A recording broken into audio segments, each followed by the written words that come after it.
ജമാഅത്തെ ഇസ്ലാമി ആണെങ്കിൽ താലിബാൻ ആയേനെ. ഇന്ത്യയുടെ തന്ത്രങ്ങൾ വിജയിച്ചു. ബംഗ്ലാദേശില് ജമാഅത്തെ ഇസ്ലാമി ജയിച്ചിരുന്നുവെങ്കിൽ താലിബാൻ ഭരണം പോലെ ആയേനെ. അവിടെ അതിനെ തോൽപ്പിച്ചത് അവിടുത്തെ സ്ത്രീകളാണ്.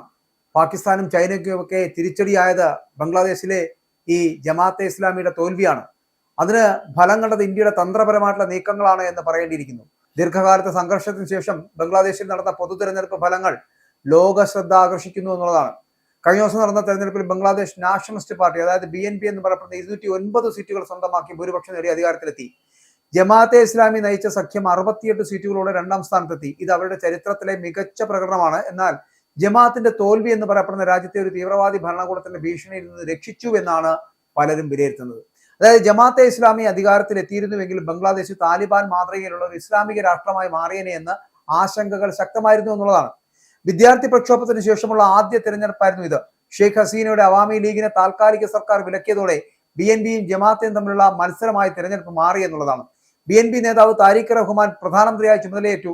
ജമാഅത്തിന്റെ പ്രകടനം മികച്ചതാണ് എങ്കിലും അവരുടെ തീവ്രവാദി നിലപാടുകൾ വോട്ടർമാരെ അകറ്റി നിർത്തി എന്നുള്ളതാണ്.